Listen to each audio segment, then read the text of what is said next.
केंद्र सरकार ने गेहूं, सरसों समेत रबी सीजन की 6 फसलों के एमएसपी बढ़ाए। मंत्रिमंडलीय समिति ने लिया फैसला।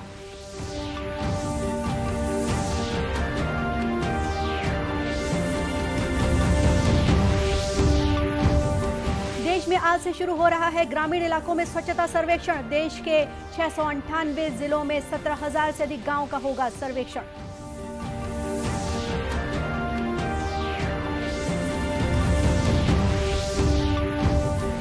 कोविड के खिलाफ लड़ाई में अब तक देश में 70 करोड़ 63 लाख से अधिक टीके लगाए गए।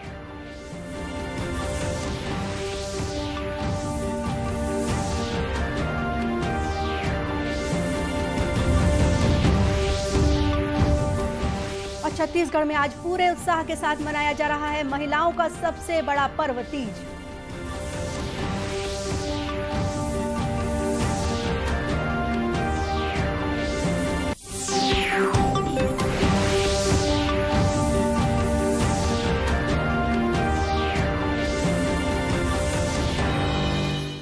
नमस्कार, आप देख रहे हैं दूरदर्शन समाचार। मैं हूं गोपा सान्याल। अब समाचार विस्तार से।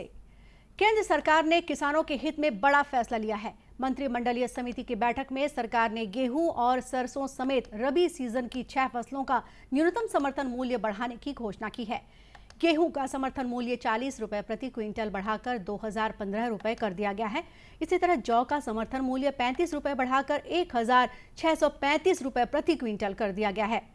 बुधवार को आर्थिक मामलों की मंत्रिमंडलीय समिति ने रबी विपणन सत्र 2022-23 के लिए रबी फसलों के न्यूनतम समर्थन मूल्य में वृद्धि को मंजूरी दी है। मसूर, रैपसीड और सरसों के न्यूनतम समर्थन मूल्य में 400 रुपए प्रति क्विंटल, चना पर 130 रुपए और कुसुम पर 114 रुपए प्रति क्विंटल की बढ़ोतरी की गई है। इस निर्णय से किसानों को उनकी उपज का लाभकारी मूल्य सुनिश्चित होगा। ये बढ़ोतरी केंद्रीय बजट 2018-19 की घोषणा के अनुरूप है, जिसमें न्यूनतम समर्थन मूल्य को अखिल भारतीय भारित औसत उत्पादन लागत के कम से कम 1.5 गुना तय करने की घोषणा की गई थी। स्वच्छ भारत अभियान चरण 2 के अंतर्गत स्वच्छ सर्वेक्षण ग्रामीण आज से शुरू हो रहा है। आजादी का अमृत महोत्सव के तहत स्वच्छ सर्वेक्षण ग्रामीण का उद्देश्य देश में खुले में शौच से मुक्ति में तेजी लाने में सहयोग और इसके परिणाम बेहतर बनाना है। सर्वेक्षण के लिए एक विशेष एजेंसी का चयन किया गया है, जो प्रमुख मानदंड के आधार पर गांव, जिलों और राज्यों की रैंकिंग तय करेगी। स्वच्छ सर्वेक्षण ग्रामीण के अंतर्गत देश भर के 698 जिलों में 17,475 गांवों में सर्वेक्षण किया जाएगा। सर्वेक्षण के दौरान इन गांवों में स्कूलों, आंगनबाड़ी केंद्रों और सार्वजनिक स्वास्थ्य केंद्रों का निरीक्षण किया जाएगा। स्वच्छ भारत मिशन से संबंधित मुद्दों पर जानकारी लेने के लिए लगभग 1,74,000 परिवारों से बातचीत की जाएगी। इसके अलावा नागरिकों से भी संपर्क किया जाएगा और उनसे स्वच्छता संबंधित मुद्दों पर ऑनलाइन ऐप के उपयोग से फीडबैक लिया जाएगा। इस ऐप को इसी कार्य के लिए विकसित किया गया है। केंद्र ने राज्यों और केंद्र शासित प्रदेशों को अब तक 70 करोड़ 63 लाख से अधिक कोविड रोधी टीके निःशुल्क उपलब्ध कराए हैं। 96 लाख से अधिक और टीके उन्हें जल्द ही भेजे जाएंगे। स्वास्थ्य मंत्रालय ने बताया है कि 5 करोड़ 58 लाख टीके अब भी राज्यों और केंद्र शासित प्रदेशों के पास शेष हैं। इधर छत्तीसगढ़ में अब तक 1 करोड़ 52 लाख 4,740 कोविड के डोज लगाए जा चुके हैं, जिनमें से 1 करोड़ 16 लाख 51,978 प्रथम डोज जबकि 35 लाख 52,000 टीके के दूसरे डोज लग चुके हैं। वहीं प्रदेश में वर्तमान में पॉजिटिविटी दर 0.16% है। बुधवार को प्रदेश में 29,614 सैंपलों की जांच में से 48 व्यक्ति कोरोना संक्रमित पाए गए हैं। इस तरह प्रदेश में कुल संक्रमित मरीजों की संख्या 10,04,772 हो गई है, जिनमें से 9,90,825 मरीज स्वस्थ हो चुके हैं। वर्तमान में कुल सक्रिय मरीजों की संख्या 390 है। छत्तीसगढ़ सरकार की महत्वाकांक्षी योजना नरवा, गरवा, घुरवा और बारी को बारीकी से अध्ययन करने दिल्ली से 27 सांसदों की टीम बुधवार को अभनपुर के नवागांव गौठान पहुंची। सभी सदस्यों ने अलग अलग टीम में 13 एकड़ के विशाल भूमि में फैले इस गौठान का बारीकी से अवलोकन किया। दल के सभी सदस्यों ने राज्य सरकार की महत्वाकांक्षी योजना के तहत विकसित किए गए तरीकों को समझा। इस गौठान के अंदर सदस्यों ने एक ओर जहां लहलहाती फसलें, हरी सब्जियां देखी, तो दूसरी ओर गोबर से निर्मित वर्मी कंपोस्ट के बारे में जानकारी जुटाई। सभी सदस्यों ने यहां संचालित हो रही योजनाओं की जानकारी ग्राम सरपंच भागवत साहू से जुटाई। सरपंच ने सभी योजनाओं की विस्तार पूर्वक जानकारी प्रदान की। वहीं गौठान अवलोकन के पश्चात प्रमुख सदस्यों ने गौठान में पौधे भी रोपे और इस आगमन को यादगार बनाया। सभी ने उन्नत तरीके से विकसित किए गए गौठान की सराहना की और छत्तीसगढ़ सरकार के सफल मुहिम की तारीफ करते हुए इसे अपने संसदीय क्षेत्रों में भी विकसित करने की बात कही। आदिवासी बाहुल्य कोरबा जिले में केंद्र सरकार की प्रधानमंत्री कौशल विकास योजना स्कूल छोड़ चुकी छात्राओं के लिए वरदान साबित हो रही है। कोरबा के लाइवलीहुड कॉलेज में गरीब और आदिवासी परिवार की बेटियों को इस योजना के तहत निःशुल्क आवासीय प्रशिक्षण देकर लाभान्वित किया जा रहा है। प्रशिक्षण ले रही छात्राओं ने बताया कि उन्हें निःशुल्क आवासीय प्रशिक्षण में सूट, ब्लाउज, प्लाजो के साथ ही दूसरे डिजाइनर कपड़ों की सिलाई का प्रशिक्षण दिया जा रहा है। सूट है, ब्लाउज़ है, प्लाज़ो है और फ्रॉक है, पेटीकोट आदि चीज़ें हम लोगों को सिखाई जाती है। और यहाँ की जो हमारी मैडम है ललिता मैम, हमारी ट्रेनर है, हम लोगों को बहुत अच्छे से सिखाई जा रही है और ये जो ट्रेनिंग है हम लोगों के भविष्य के लिए काम आएगी। केंद्र के सहायक परियोजना अधिकारी अरुणेंद्र मिश्रा ने बताया कि बच्चियों को विशेष तौर पर चयनित कर उन्हें सिलाई मशीन ऑपरेटर के प्रशिक्षण के बाद रोजगार से जोड़कर आत्मनिर्भर बनाया जा रहा है। कौशल विकास योजना के तहत सिलाई मशीन की ट्रेनिंग का संचालन किया जा रहा है। इसका मुख्य उद्देश्य ये है कि जितने भी अपने SC ST या OBC या जनरल कैटेगरी के जो भी छात्र छात्राएं ऐसे जो कि स्कूल की मुख्य धारा से छूट गए थे किसी भी कारणवश, उनको वर्तमान में हम लोग यहाँ पे प्रशिक्षण प्रदान कर रहे हैं। और जो बैच अभी वर्तमान में चल रहा है वो 14 सितंबर तक कंप्लीट होने की संभावना है उसकी। उसके पश्चात लगभग 20 बच्चे जो सिलाई मशीन में ट्रेनिंग ले रहे हैं उनमें से 12 बच्चों का ऑलरेडी प्लेसमेंट हो चुका है। कोरबा कलेक्टर रानू साहू ने बताया कि आदिवासी और गरीब परिवार की 20 बच्चियों को प्रधानमंत्री कौशल विकास योजना के तहत सिलाई मशीन ऑपरेटर का प्रशिक्षण दिया जा रहा है। इनमें से अधिकांश छात्राओं को उनकी सिलाई में विशेष दक्षता के आधार पर तमिलनाडु की कंपनी में नौकरी के लिए चयनित कर लिया गया है। ज़िले के लाइवलीहुड कॉलेज को सेंटर ऑफ एक्सीलेंस के रूप में जो है विकसित करने की जो योजना है हमारी, वो सफल रूप में परिणत हो रही है। और इसके तहत प्रधानमंत्री कौशल विकास योजना के तहत 20 बच्चियों को प्रशिक्षण दिया जा रहा है और ये सिलाई का प्रशिक्षण दिया जा रहा है। और इसमें जो है FRA परिवार की भी बच्चियां शामिल हैं और इनमें से जो 9 बच्चियां हैं उनका कैंपस सिलेक्शन तमिलनाडु की एक कंपनी के द्वारा किया जा चुका है और जिसमें इनको लगभग 10,000 रुपये प्रति माह आय भी होगी। गौरतलब है कि सिलाई मशीन ऑपरेटर का प्रशिक्षण 600 से अधिक छात्राओं को दिया जा चुका है, जिनमें से 75% छात्राएं खुद के व्यवसाय के साथ ही अलग अलग स्थानों में नौकरी कर आत्मनिर्भर भारत के सपने को साकार कर रही हैं। छत्तीसगढ़ में महिलाओं का सबसे बड़ा पर्व तीज आज पूरे उत्साह के साथ मनाया जा रहा है।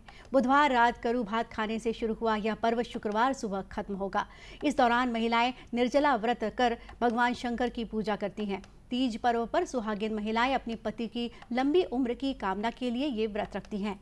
राजनांदगांव जिले में हरितालिका तीज व्रत के लिए बाजारों में पूजन सामग्री का बाजार सजा हुआ है, जिसके चलते बाजार में चहल पहल बढ़ी हुई है। हिंदू पंचांग के अनुसार भाद्र मास के शुक्ल पक्ष की तृतीया तिथि को हरितालिका तीज व्रत रखा जाता है। तीज को लेकर शहर के बाजारों की रौनक बढ़ गई है। व्रत को लेकर सुहागिन नए वस्त्र, आभूषण, पूजा सामग्री आदि की खरीदारी करने में जुट गई हैं, जिसके चलते कपड़ा बाजार, सोना चांदी और चूड़ी दुकानों में महिलाओं की भीड़ बनी हुई है। हरितालिका तीज में भगवान श्री गणेश, भगवान शिव और माता पार्वती की पूजा की जाती है। तीज पर्व को लेकर अपने मायके पहुंची महिलाओं ने कहा कि बीते वर्ष कोरोना संक्रमण के चलते वे मायके नहीं पहुंच पाई थी, लेकिन इस वर्ष कोरोना में आई कमी के कारण वे मायके पहुंचकर बेहद खुश हैं।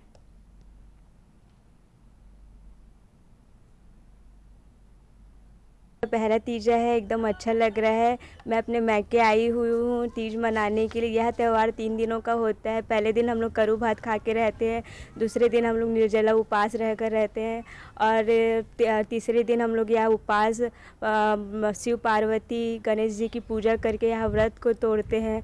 एकदम अच्छा लग रहा है। इस दिन हम लोगों को नए कपड़े, चूड़ी वगैरह मिलता है, शॉपिंग करते हैं और इतने दिनों के बाद मैं अपने मायके आई हूँ, अपने फ्रेंड लोगों से मिल रही हूँ, बड़ा अच्छा लग रहा है, एकदम मज़ा आ रहा है। पौराणिक कथाओं में कि शिव और पार्वती जी का पुनर्मिलन हुआ था, इस वजह से यह त्यौहार मनाया जाता है। यह त्यौहार हमारे छत्तीसगढ़ में सभी महिलाएं अपने मैके में जाकर यह व्रत रखती है और शिव आराधना करती है।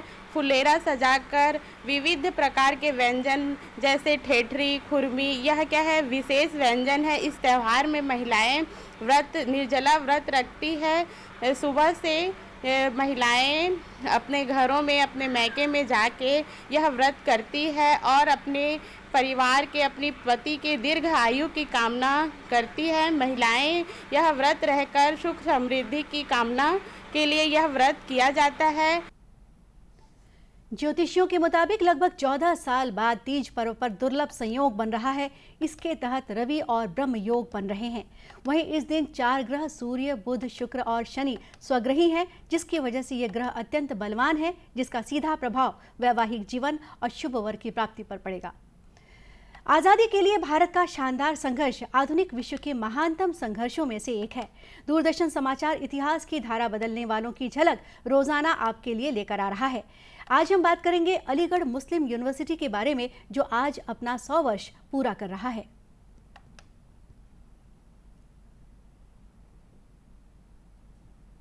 अलीगढ़ के मोहम्मडन एंग्लो ओरिएंटल कॉलेज का नाम 1920 में अलीगढ़ मुस्लिम यूनिवर्सिटी कर दिया गया।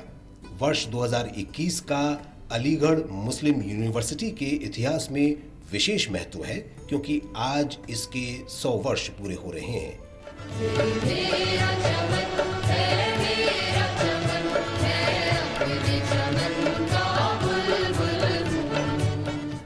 अलीगढ़ मुस्लिम यूनिवर्सिटी ने एक तरफ तो आधुनिक शिक्षा की प्रगति में महत्वपूर्ण भूमिका निभाई, तो दूसरी तरफ स्वाधीनता आंदोलन में भी योगदान दिया। मोहम्मडन एंग्लो ओरिएंटल कॉलेज के संस्थापक सर सैयद अहमद खान ने असबाबे बगावत हिंद पुस्तक में ब्रिटिश शासकों की आलोचना की थी। अलीगढ़ मुस्लिम यूनिवर्सिटी से अनेक नेता निकले जिन्होंने राष्ट्रीय संघर्ष में महत्वपूर्ण भूमिका निभाई। उनमें मौलाना हजरत मोहानी, राजा महेंद्र प्रताप, अली बंधु, खान अब्दुल गफ्फार खान आदि शामिल हैं। राजा महेंद्र प्रताप सिंह ने मोहम्मडन एंग्लो ओरिएंटल कॉलेज से शिक्षा प्राप्त की थी। बाद में वे जर्मनी चले गए। 1915 में अफगानिस्तान में निर्वासित सरकार की स्थापना का विचार उन्होंने ही दिया था। ये पहली निर्वासित सरकार थी। ये क्रांतिकारी कदम था और स्वाधीनता संघर्ष के इतिहास में सदैव के लिए अमर हो गया। अलीगढ़ मुस्लिम यूनिवर्सिटी राष्ट्र की स्वतंत्रता के संघर्ष को तेज करने की गतिविधियों का केंद्र बन गई।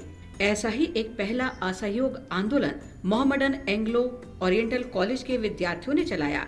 इन घटनाओं की रिपोर्ट मिलने पर महात्मा गांधी और अली बंधु अलीगढ़ आए और विद्यार्थियों से सरकार नियंत्रित संस्थानों का बहिष्कार करने की अपील की। कैप्टन अब्बास अली भी अलीगढ़ मुस्लिम यूनिवर्सिटी में ही पढ़े थे। वे कुछ ऐसे भारतीयों में से हैं जो भारत की स्वतंत्रता के लिए मलय में आजाद हिंद फौज में शामिल हुए।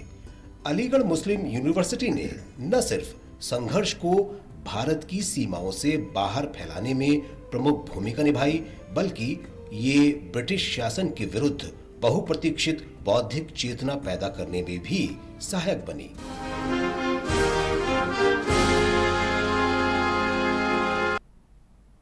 अंत में मुख्य समाचार एक बार फिर। केंद्र सरकार ने गेहूं, सरसों समेत रबी सीजन की 6 फसलों के एमएसपी बढ़ाए। मंत्रिमंडलीय समिति ने लिया फैसला।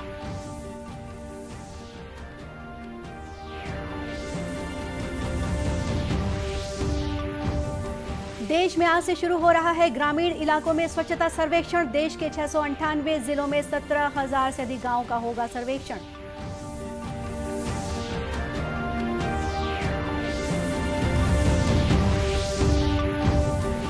कोविड के खिलाफ लड़ाई में अब तक देश में 70 करोड़ 63 लाख से अधिक टीके लगाए गए।